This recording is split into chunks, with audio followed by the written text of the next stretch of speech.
Diqqət, hava şəraiti dəyişəcək, leysan və dolu gözlənilir. Hava ilə bağlı bir xəbərdarlığı diqqətinizə çatdıracağıq ki, az önceki xəbərimizdə isə küləkli hava şəraiti ilə bağlı sarı xəbərdarlığı diqqətinizə çatdırdıq. Hazırda isə yağışlı və leysanlı bir havanı diqqətinizə çatdıracağıq. Belə ki, avqustun 9-unda ki, bugün tarix etibarilə 7 avqust tarixidir. Axşam saatlarında avqustun 9-unda Azərbaycanın qərb rayonlarından başlayaraq avqustun 21-nə əsasən dağlıq və dağətəyi ərazilərdə arabir yağış yağacağı gözlənilir.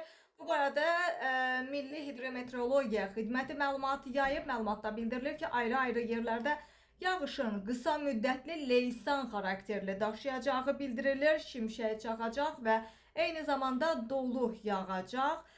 Və gözlənilən yağıntılarla əlaqədar da ənənəvi olaraq çaylarda sululuğun artacağı ehtimalı olur. Bəli, küləkli və yağışlı havanı diqqətə alın və ona görə planlarınızı qurun.